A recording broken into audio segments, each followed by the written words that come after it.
California condor is impressive by any measure. It's a species of standing on this table here would be, you know, larger than any turkey that you've ever had for Thanksgiving. They're about 23, 25 pounds in weight when they're full grown. They have a wingspan of about 9.5. Always looks more when people see it out in the wild. But it's a species that a lot of people wondered why they went in towards extinction. Didn't quite get there. We snatched them from the brink. But they are a very impressive bird when you get to see them in real life. I just wanted to mention that our two visitors, Luis Jacome and Max Bertoni from the Buenos Aires Zoo, we've been working together for, what, 13 years now, Luis? And sort of a sister program down in Argentina where, as you see the process that I'll be talking about, it's matched in that country in terms of hatching the eggs and organizing, bringing the eggs in from different institutions and getting them out to the wild and stuff. And this is the Andean Condor, by the way, a little bit larger than California condors, and it's another impressive bird. Back to California condors now, again, 9.5-foot wingspan. People had a lot of respect for this bird back then. This is a red star. He's a full-blooded Chumash Indian, and this garment he's wearing is actually made out of turkey vulture feathers, but back in the days of, say, a couple centuries ago, there are garments exactly like this made out of California condor feathers.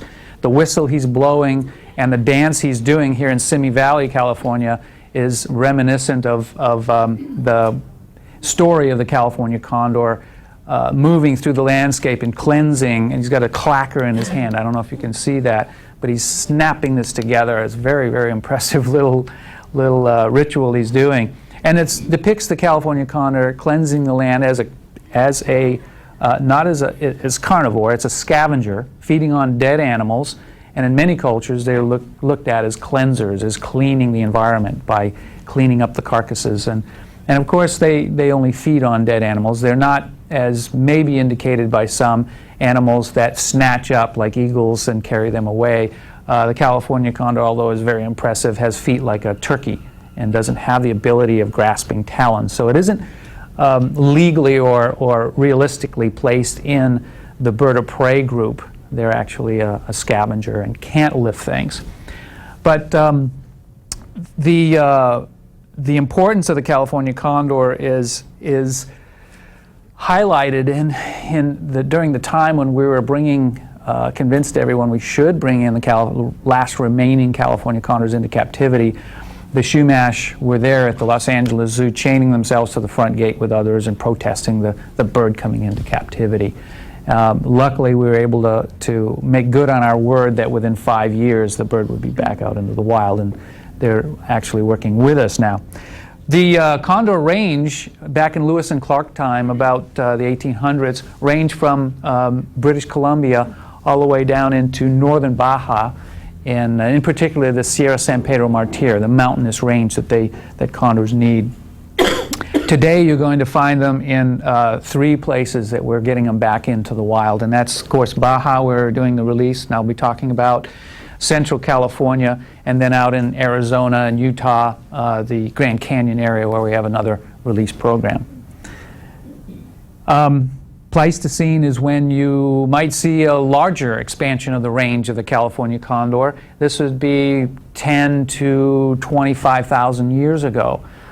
We have fossil or near fossil evidence of this bird all the way through the Southwest, even in Florida, several fossilized remains, and upstate New York, of all places.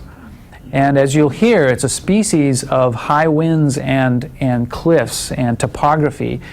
The reason why they went extinct up into the western part of the United States is probably due to the Pleistocene extinctions. Even back then, man was having its effect on the environment, and the loss of the several species of bison and mountain goats and llama-type camelids, as well as the sloths. These are large animals that had a lot of food potential for the California condor. And with the passing of those species into extinction, so went the food supply theoretically, and then the West Coast became the haven for California condors, feeding on the marine wildlife as it does in South America where the Andean condors affords itself down there.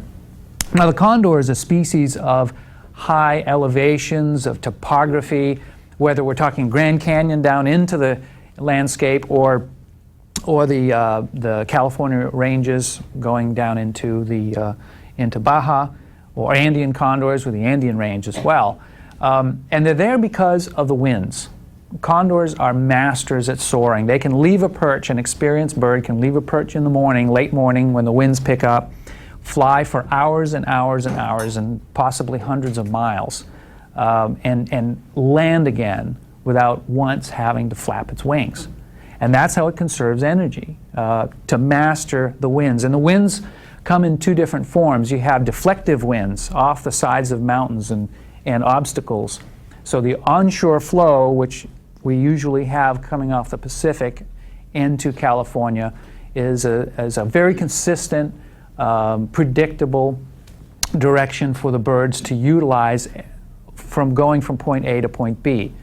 Now, assisting that and getting over the other areas of the landscape and moving greater distances, they rely on thermals, and that's where a pocket of hot air breaks off from the ground. And you've seen turkey vultures and red-tailed hawks circling. Well, they're sitting on that bubble, that mushroom of hot air going up, and the condors can ride those winds to 16,000, 18,000 feet, totally out of sight without the aid of binoculars, to be able to get up to a high altitude and then move along at 80, 85 miles an hour to the next thermal and move along. And they possibly have the ability to actually see these thermals.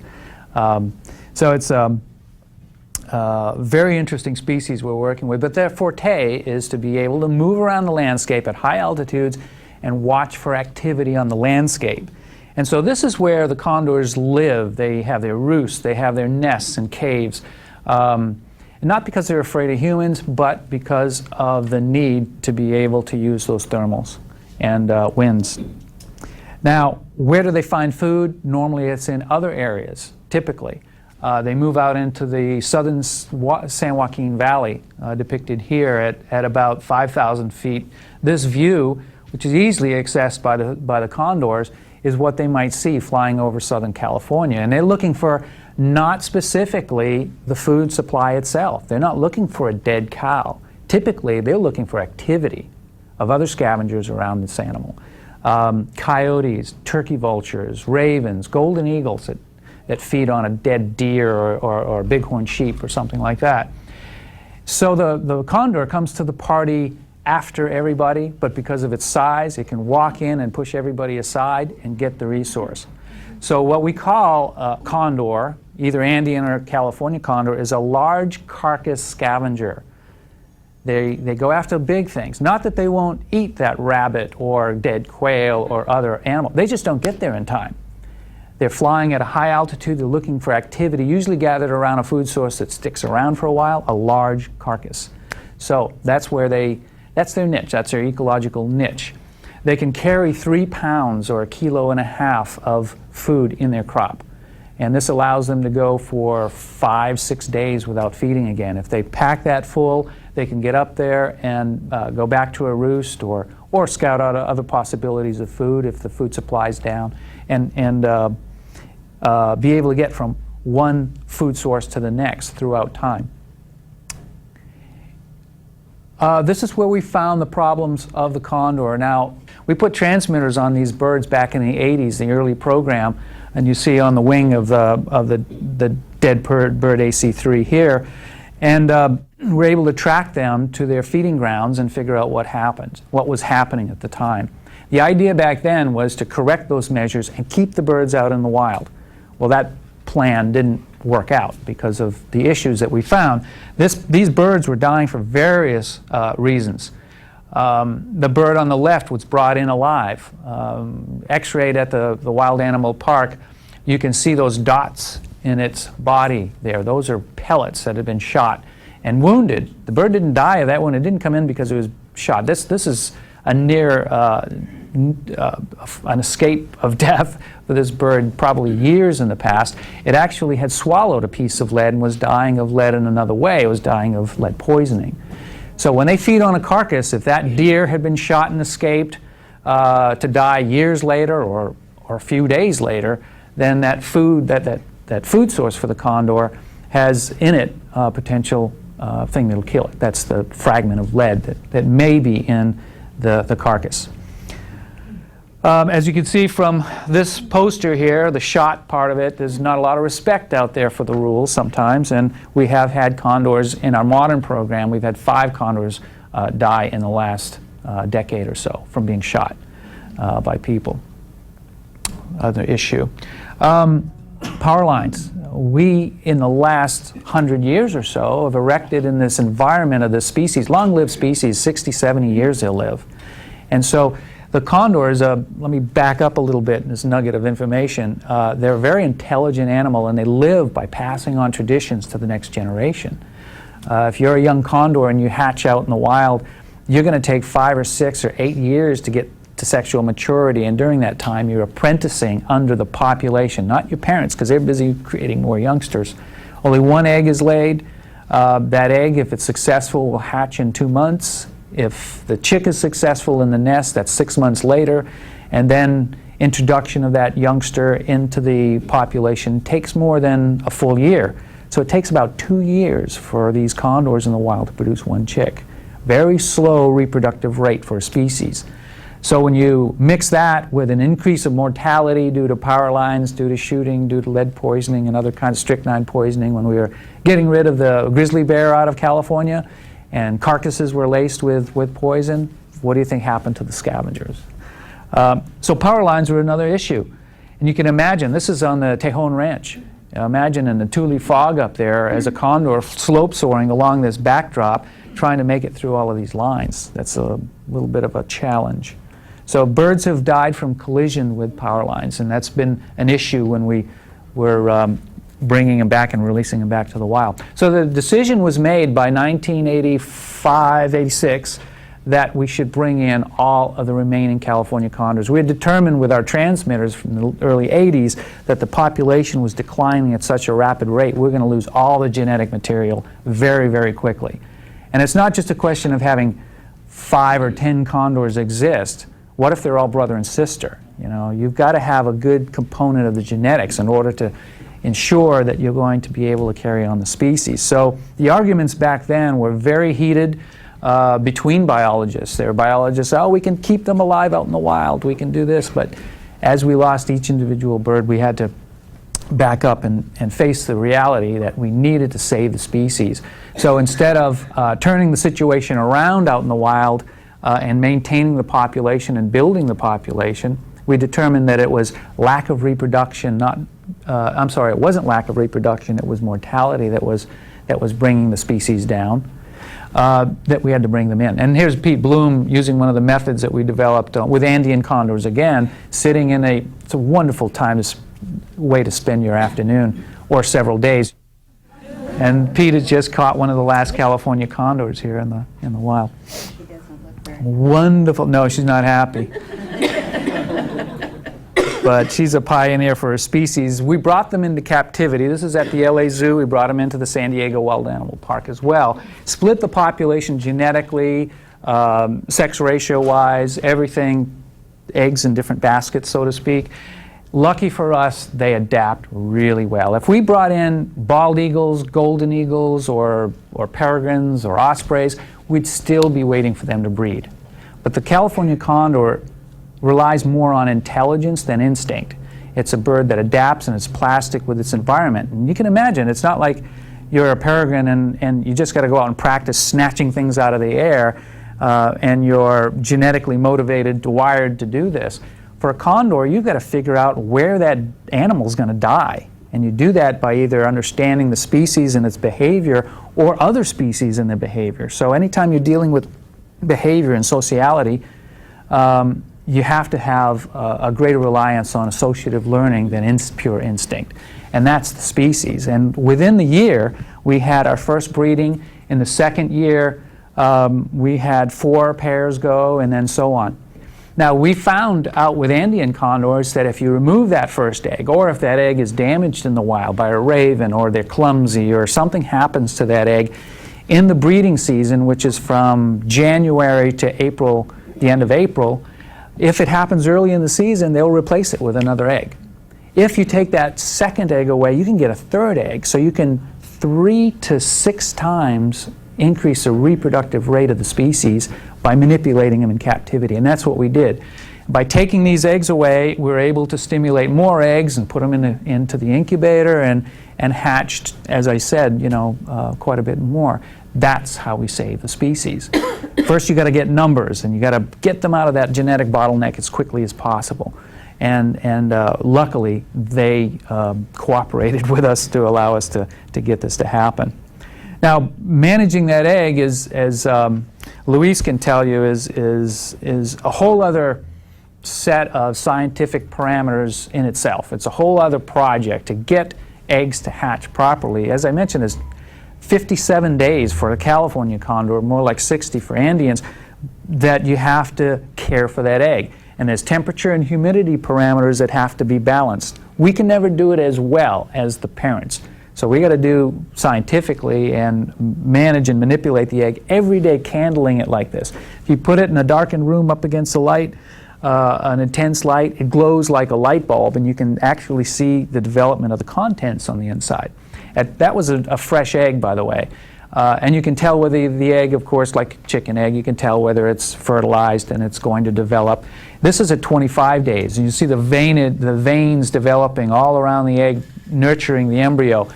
You can see a black dot there, that's the eye of the embryo developing. So it's about halfway through, and hopefully it's going to lead to about 52, 53-day incubation period, pipping of the egg. And that's the chick taking a specialized little piece of calcium that falls off its beak, this egg tooth as it's called. Like a little can opener, it has specialized muscles that involute within hours after hatching, and it's able to get enough leverage to snap the top of the egg. And just like a can opener goes all the way around the top of the egg, it takes up to 3 days for the California condor to get out of an egg. A chicken, it takes like 10, 15, 20 minutes. But finally, hoping to see something like this, the chick hatching on its own.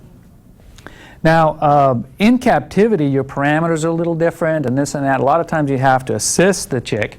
And for the longest time, we're helping the chick when they get into trouble. Sometimes they get stuck because your humidity's off. Sometimes they're a little bit too edematous, too much fluid, and so they can't quite move around because they're too jammed in there. We have to be able to determine these issues and help them out.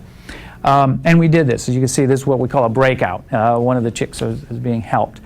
And for the longest time, about 60% of the eggs needed breakouts. So we got good at this and good at watching them, having them do it on their own.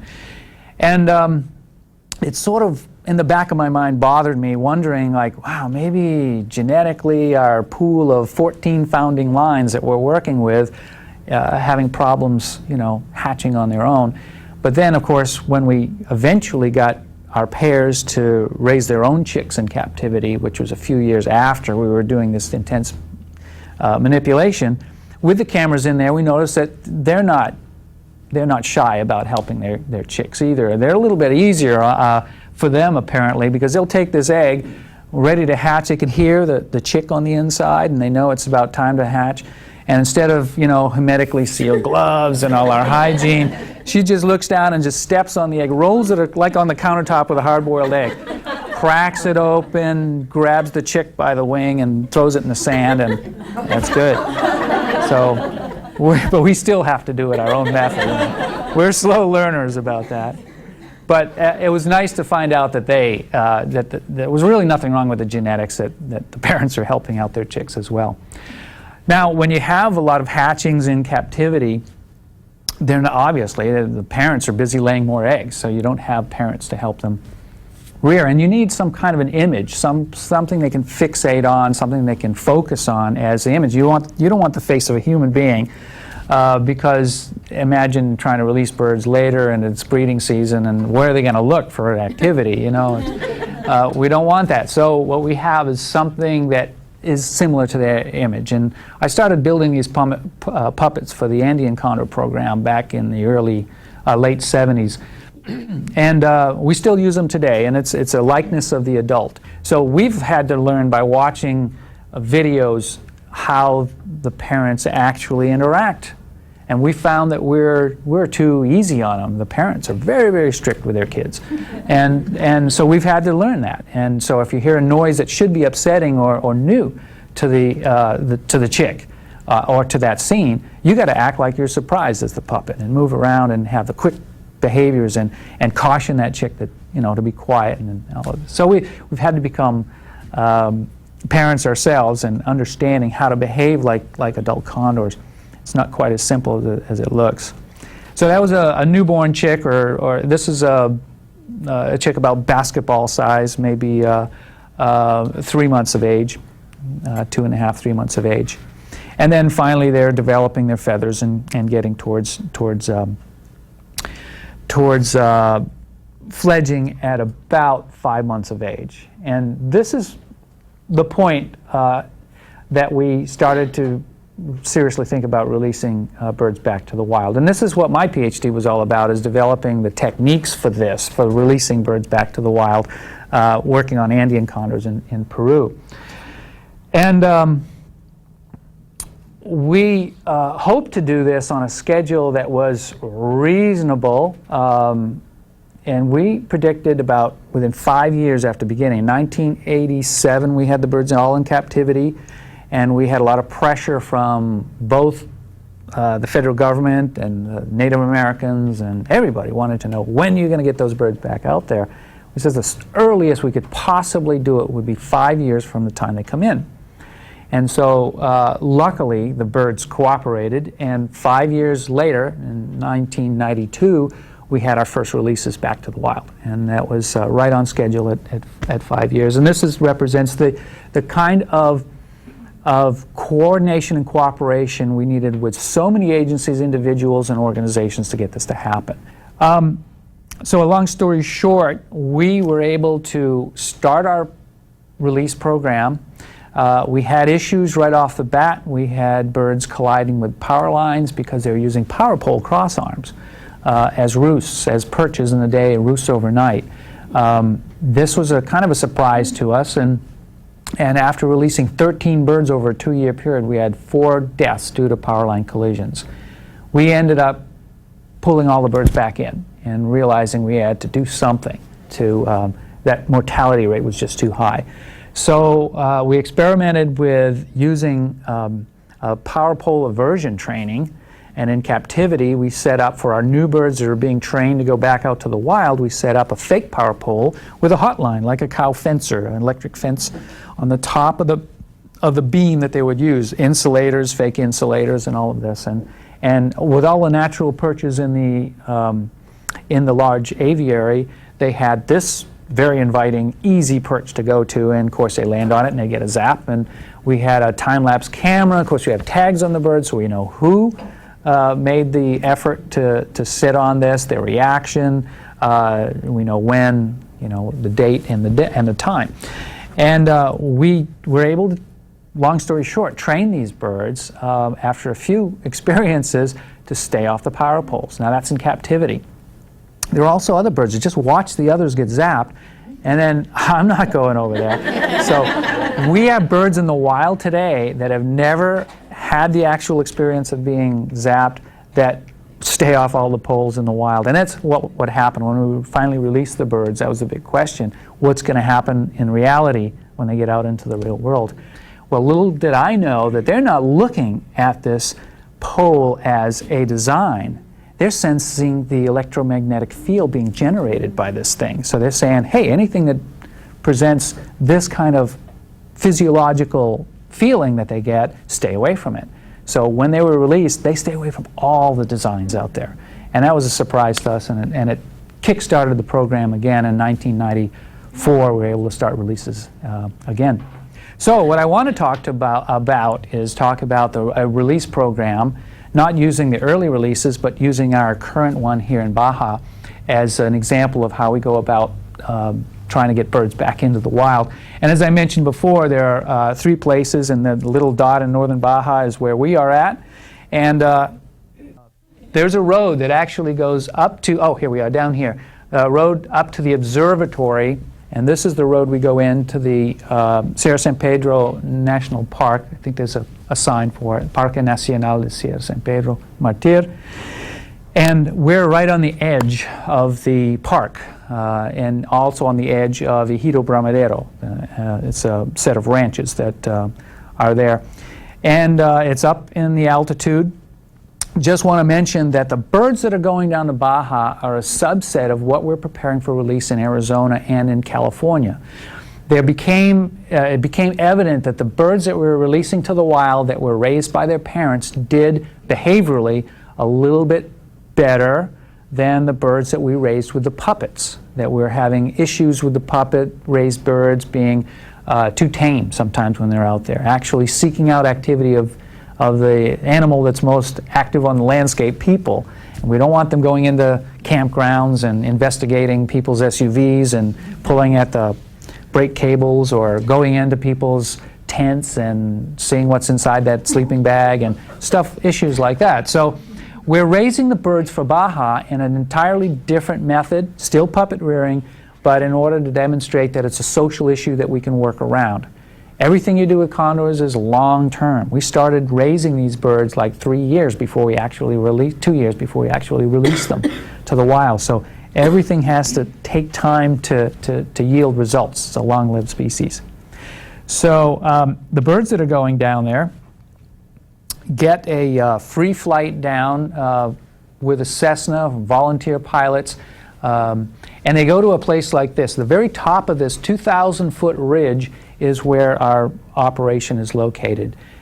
This is facing west. And from the top, looking down into the chaparral landscape below, we're actually up in the pines. And people think of Baja as all xeric, all dry, cactus, very hot landscape. But when you get up to 7,800 feet, where our operation is, it's cool. So the landscape is perfect for condors. That's why they're there in the first place. And they were lost for the very same reasons that we lost them in this country, due to poisoning, shootings, not power lines, because there's no power line poles down there, which is great. It's a real asset for releasing the birds down there. So that's the environment that they're in, and we selected, we're looking at the environment in Sierra San Pedro for about 9 years, kind of working with the politics on both sides of the border and getting enough birds and getting things lined up. And finally, by 2002, we had a chance to go for it. And went there and found an area that would work perfect. The poles that we use for the facility are actually the pine trees themselves. So finding pine trees in a pattern as big as this room, but going up 30 feet. Of course, the pine trees go up to almost 100 feet, but going up 30 feet was our facility. So the idea is to have a base that we can put birds in, a aviary that we can hold birds in. We can release some, keep some, bring some in, release others, and sort of manage them in that way, which is different than we manage them here in North America. But this is becoming quickly the preferred method. So here we are climbing around and trying to put the netting up. It took us about 2 months and 50 volunteers down there to get this all set up. And using basic zoo construction, we have chain link fence going into the ground here and cemented into a trough with rocks so coyotes and other interested mammals can't dig in.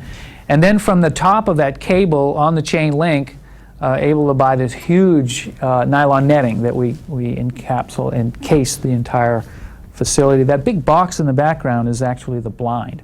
So you have a large pen, the blind that you can secretly and quietly look out at the birds and actually manage the birds in the pen by shifting the water, draining the pool, filling the pool, moving the birds into a smaller pen on the side. So you actually have 2 pens, a small one and a big one. And you can move birds into the small pen and then out to the wild, from the wild into the small pen and then into the big pen. And all of this is the small pen being constructed. And here's a sliding door that can be manipulated from inside the blind without them knowing it. So you put food in the small pen, they all go in there to feed. The birds you want to trap in there for changing their transmitters or checking on their health or whatever, you can actually slide that door closed while they're looking the other way and feeding so slowly it takes you several minutes to get it closed that they could be standing next to it and don't realize it's closing. And the same, once you have them trapped in there and you want to release those birds, the outside door opens up very slowly and they finish their meal, turn around and go, hey, let's leave, let's get outside. Or the other way around, into the pen. And using zoo methods, we're able to make artificial rocks to cover escape openings from inside under the boulders. And this ladder actually on the side goes up to the blind. Now, because of the union rules, I wasn't able to use actual keepers and climbers from the zoo. So I had to go outside to find folks that would help us build this. And the challenge was finding folks that just weren't out there for a good time, but actually could help us, in putting this together. And the aerial work was really interesting because you're up 30 feet and you're dealing with building this thing up in the air. Now, off the main road that goes up to the observatory, which is in place, is this chained off logging road that we're able to use, and we're 7 miles in on that ridge. So this isolates us from the usual traffic of tourists going up to the top, and allows the birds to make a lot of mistakes and work out their flying and everything before they're actually exposed to people further in the park. It has worked out quite well. Here's our campsite, and these are begged, borrowed, and stolen campers and motorhomes and stuff that we were able to actually have 4 of them up there in the middle of nowhere. Only Mexican biologists are in this program because the idea is to develop a program that is Mexican, that will sustain itself into the future and get buy-in from the folks. And hence the importance of education. If we don't have the locals educated enough not to shoot them and poison them and accept the condor into their lives, we've lost the war. I mean, it takes too much effort and expense and time to get this population up there just to miss out on the important component of education and have people not accept the population of this new species in there. So very important.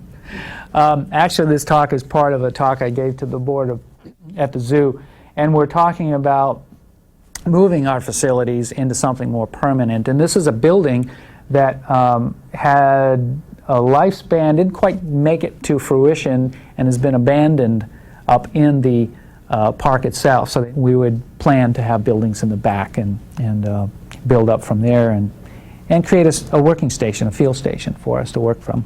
Have to mention the permits. You can't do anything without binational agreements of sorts, but you don't just come to an agreement and then start moving birds. The bird is the most highly endangered species level. It's called CITES 1. There's CITES 2 to CITES 3, but CITES 1 is the most difficult to get permits for. Not only do you need a CITES export permit to have this bird leave the United States, but as soon as it sets forth in Mexico, you need, in case there's a problem with that bird, to be able to bring it back to the zoo to fix it, back with a broken wing or been shot or something like that, or especially get blood samples back. So it's not only just the bird, but all their parts, all their blood, the carcass of a bird that dies for necropsy purposes across the border. So you need not only an export but an import permit at the same time. U.S. Fish and Wildlife has never done that before. You need, on the Mexican side, an import permit, CITES 1 level import permit, but also an export permit at the same time because it's going to potentially be leaving the country as well. So that's just at the higher levels. Then you have USDA on this side of the border that wants to talk about Newcastle disease and West Nile virus issues. And of course, on the Mexican side, they don't want our problems brought over there in terms of diseases. So you have Sagarpa, which is equally prominent in their government in terms of getting permits and permissions to move across. And then a lot of other agencies that I won't even continue to bring up. But it's been one of the most complicated things getting this all worked out. And luckily, both countries are very interested in this project and program. And we have assistance right to the highest levels in their government as well as ours. So that's worked out pretty well. So finally, you got the paperwork done. You got birds on the ground that have been prepared in the zoos. They're going to be shipped. As I mentioned, we have put out the word to the Baja bush pilots, and we had volunteers from them step forward to move the birds south. And so we use regular dog kennels. This is Gaywee, our older bird.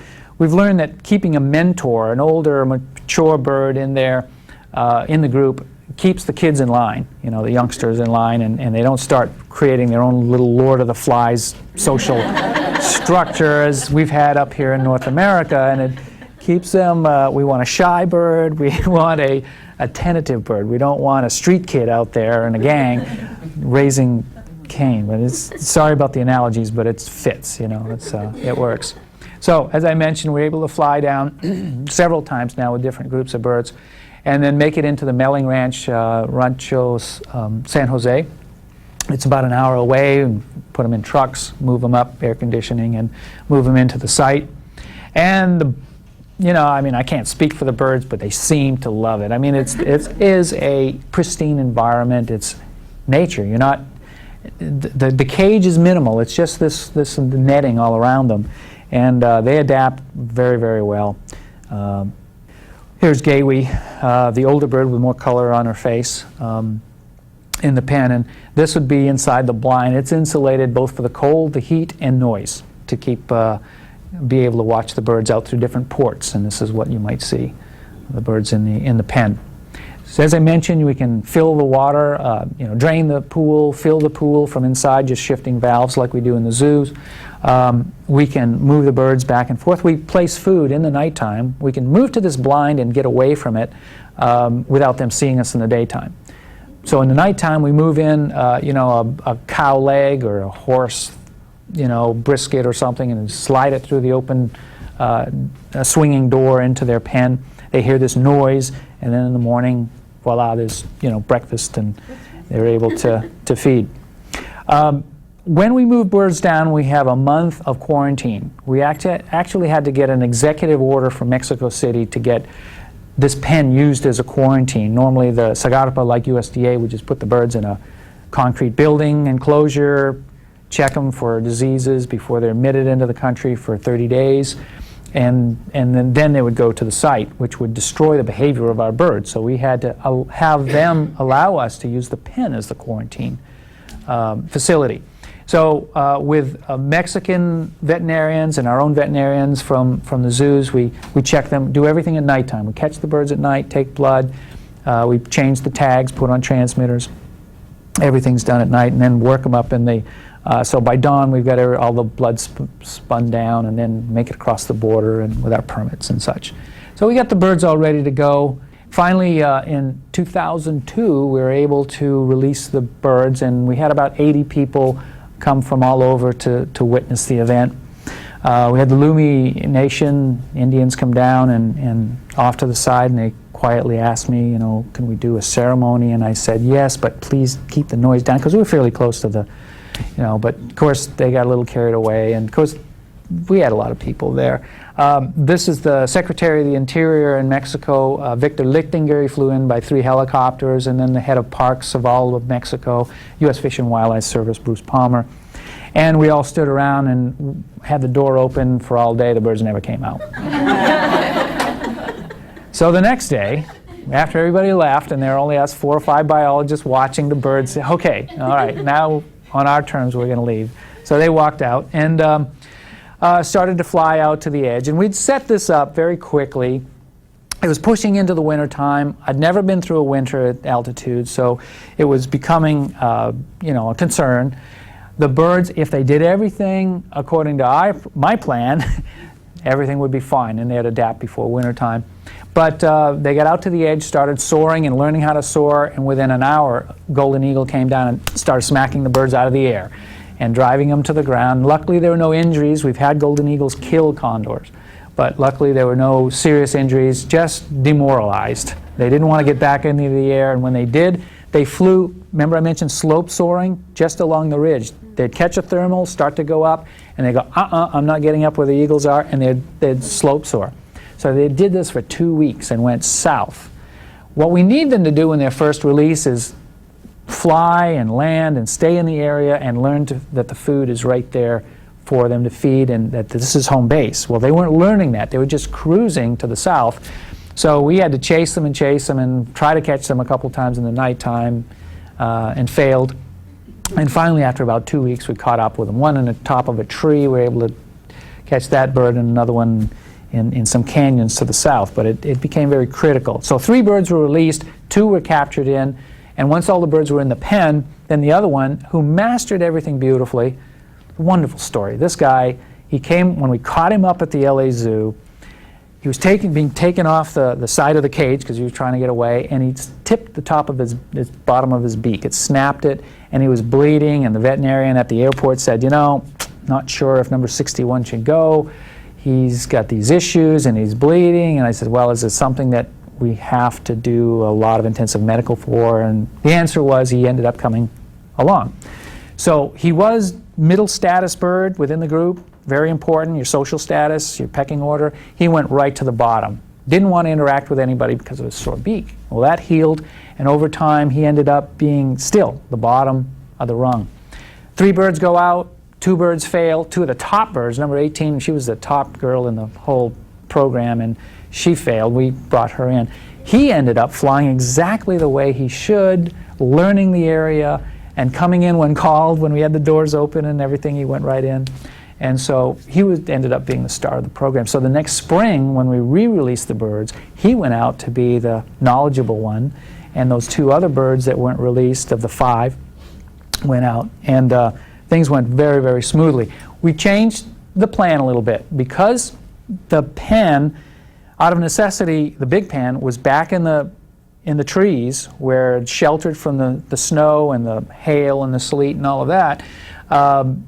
It was not the best place to be releasing the birds for the first time, because by the time they get out to the ridge, they're separated and they're disoriented and they didn't really see the area. So we built this small pen, 20 by 20, right out on the ridge, put them here first for a couple weeks so they could see birds, turkey vultures and ravens and golden eagles feeding on the carcasses and get used to the routine. They learned right there to fly. And that worked out really well and got the birds in the springtime to come back. So here's the door open. Of course, they're not coming out the first day. And finally, you got a bird on the top here, and then one's trying to figure out how that happened, and how he can get out there too. And finally, we got birds walking out the way they're supposed to, and doing quite well. This is actually 79 that we just released about a month ago. 3 birds that we brought down. We now have 8 birds flying down there. We had 5 birds through the summer. And they're just learning the ropes, doing really well. And of course, 2 of the 3 that went out stuck right at the air. 79 decides to go off the ridge and down into the canyons. So this is his first flight, real graceful, you know.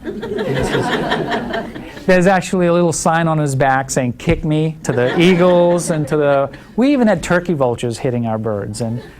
And it's really interesting, after a couple days, they straighten out and they start flying the way they're supposed to, like 17 here, and the other birds leave him alone. Okay, he knows what he's doing. But as soon as they get out there and they look like they can't defend themselves, that's when they get smacked. So we're learning the way of the neighborhood, so to speak, as the birds get out there. Now, moving into wintertime, we had 2 things happen. We had the transmitter started to go out. And so we had antennas falling off, and we had battery life dropping because of the temperature. This is the first time we've released California condors in such a cold environment, and so you learn as you go. After that first release, we had a surprise. All of a sudden, we had 3 birds out, 2 birds held back, and then a fire started right below the site and by the time they were evacuating the birds, they couldn't even see across the pen. There was so much smoke. And luckily, I'd placed the pen in an area that had burned three years earlier, so the fire actually ripped right by very, very fast. But it went into the next canyon, and actually, even though 600 people came from everywhere, from Mexico City, from Mexicali, from Tijuana, and Ensenada, to help put out the fire, with one helicopter, the fire just just had total control. And here, you know, you evacuate and you have the professionals come in and hopefully save your building and all of this. Down there, we were the professionals, and we were out there in the nighttime having to fight this thing, and it was tough. It was a rough time. Now, we had 3 birds out, which I was concerned about, but you know, they did the best. They just grabbed onto these smoke plumes like thermals and just would fly everywhere, and they had no problem. My big concern was so many people in the environment, because we had selected this site to be as quiet as possible, and the longer the birds are out there without interaction with people, the more it sets the tone, and they get accustomed to that way of life. And then all of a sudden, a few weeks after being released, 600 people in blaze orange and yellow and everything are running around underneath. I was really concerned about that, but they stayed away from all of the activity and really passed that test wonderfully. So it really points up that the way you raise the birds become very, very important. And here in the nighttime, the military would come in to help fight the fire, and here's Juan demonstrating the method of tracking the birds with radio transmitters that we're using at the time, and now 1 helicopter. Other issues that we've had down there, I'm just going to go through some of the challenges of doing this kind of a thing, is of course the winter time, and we have a lot of snow, and of course because for safety issues, we've got 2 snowmobiles down there. And at 7 miles, I was telling you, these things become very important when you've got snow up to your hip. And you need to be able to get your supplies and food for the birds and everything back and forth. In the snow, the birds do really well. I mean, they are a hardy species. As I mentioned, the transmitters were going out. So here's our time. We've got to catch in the birds into these large pens. We're going to test out our method. And just around that time, because of the fire knocking out the food supply for the cats, this bobcat here and mountain lions, all of a sudden they started relying on the food we're feeding the birds. So here we are feeding the birds around the pen to use our little trap door thing, and all of a sudden these cats started showing up and attacking the birds, and this cat actually killed one of our condors. And I think it was this animal, because I got there only days later. I came back and got into the blind and trying to figure out what was going on, how this could all happen, and this guy showed up, and he's just sitting there. And on the other picture, you see way up on the top a condor sitting there, and here's the cat sitting down where the condor is supposed to be feeding. They're there every day, and the condors became petrified of these animals, which is a good thing, but not a good thing when you're trying to trap the birds in. So what I had to do in the nighttime is put up an electric fence all the way around the pen. We had to do it at night so the birds don't see us, so that was always fun. Not an issue with the bobcat. We were able to keep the bobcat out with the electric fence. But this character was jumping over the fence. And for many, many nights I was there alone, putting in these fence posts in the nighttime, knowing this 150-pound cat was lurking in the bushes. I'm a biologist. I know they're not supposed to attack you, but we all know that there are circumstances that will happen.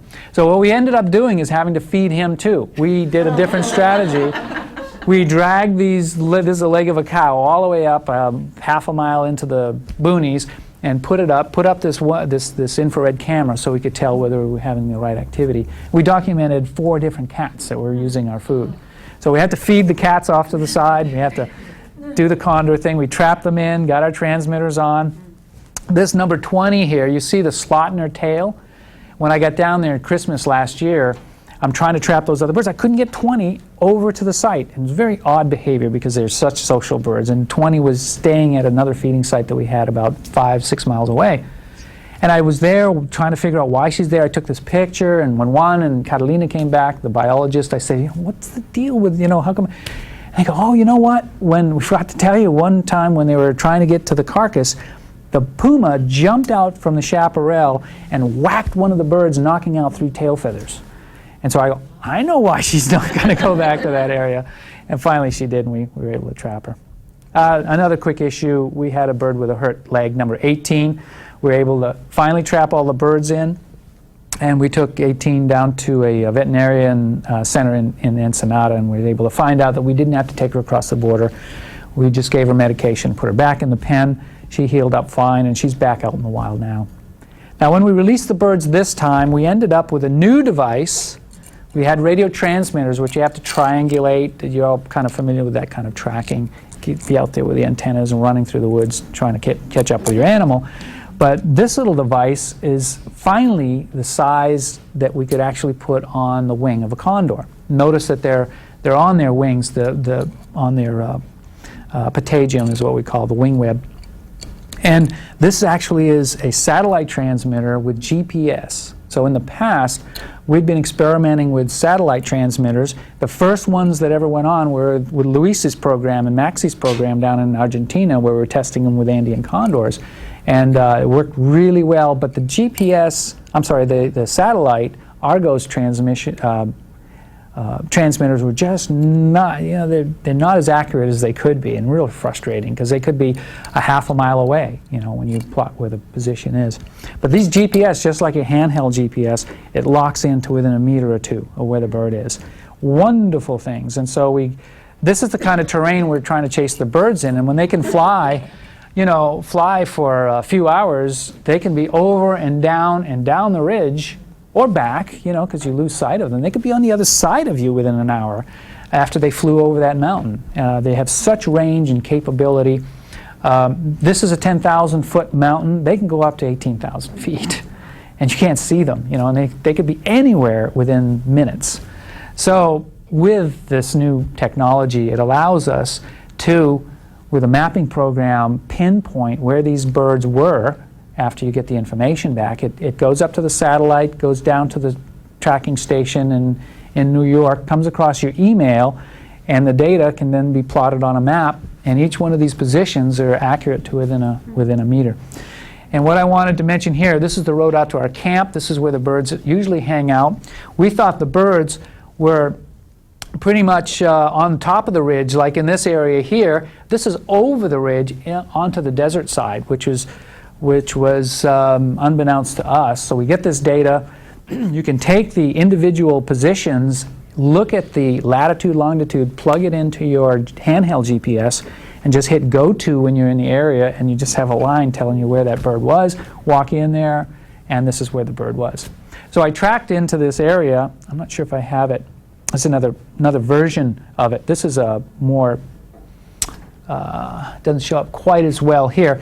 But you can see the ridge that we released them on. This is where they live, and this is the high mountains, and this is where they are in the desert. These positions are actually flying positions. It gives you a speed.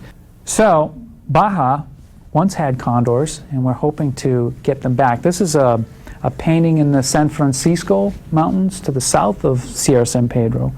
And there are people that went in, and I didn't take this picture, and I want to get in there to look at this, but that said, oh, these are nice pictures of turkey vultures, but I look at it and I see condor, so we're hoping that eventually we're going to get these birds back in. And we're working at it. The project is looking at getting 20 birds there. Next year, we've got 7 birds going down, so we'll get up to 17, 18 birds, and we're only a year away from our goal of 20 birds. At that time, within a year and a half, they'll actually be breeding down there, and we'll be entering a new era for the project. So everything pretty much is on schedule, except here in North America, we finally have got the birds to breed in the wild. And last year, year before last, we had eggs laid in the wild. The eggs never quite made it out of the nest, and they died. Last year, we had two nests, one in Arizona, one in California. The one in California, we went in at about 4 months. Remember, they fledge at about 5, 6 months of age. 4 months, put transmitters on. When we got to the chick, he was too light. His feathers were deformed and not quite right. He was stunted in growth. From a distance in the telescopes, it looked like he was fine. And so we got in there and we captured the bird. 2 days later, we got a helicopter arranged and flew him to the LA Zoo. And this radiograph on the side there, you could see we radiographed him, and he had this little clip in his crop. And we thought, well, that's not so bad. When we actually got in there, we pulled out a whole fistful of material that wasn't even showing up on the X-ray. This year we had a bird. Now that bird ended up dying in captivity because of a perforation of the gut from garbage material brought in by the parents, fed to the chicks. And we're having that happen time and time again. This year we had 2 chicks 5 chicks actually in nests, and 2 of the chicks, one jumped out, broke its wing, ended up at the LA Zoo. We were up there about a month ago for that. And the picture on the left is us going in and removing from its gut 35 bottle caps. You see them in that. In fact, here they are right here. The bottle caps were removed from that bird. And there's pieces of PVC, there's glass chips, there's other pieces of metal. There's even a little lapel pin sticking out. And what happened last year with the chick is we think one of these sharp objects perforated the gut, caused the infection into the lungs that eventually killed the bird. So this bird with a broken wing, we mended the wing. It's still healing. We removed successfully all this material out of the gut. The bird was in fairly good shape. And so the feeling is that if the material doesn't perforate the gut, if it doesn't have some toxin like zinc or lead or even copper, then maybe it'll make it through. Because the chick in Arizona actually survived and fledged. And we think we've got it narrowed down to the latter stages of when the chick is in the nest. Parents bring, and probably the female we think is the culprit, bringing in this material. She thinks it's bone fragments. You know, this is what they naturally would bring in. But what happened through the early stages of this chick, this parent growing up, she learned that all this hard material and all this odd stuff that you pick up 100 years ago would be bone. Nowadays is garbage, micro trash as we call it. And she's feeding that to the chicks. And they're all doing it to the chicks. So here's another hurdle that we have to get over and figure out. So we think it's happening during one window, and if the chick can get out of the nest when he regurgitates that material, he loses it. Now, I mean, while he's in the nest, he regurgitates it, and 3 days later, geez, I'm hungry again, and oh, here it is. And so it's accumulating. She keeps bringing in more. So if we can get the chick to survive long enough to fledge, then it looks like we're gonna get it. So all of these more issues and questions that keep us wondering about the species here.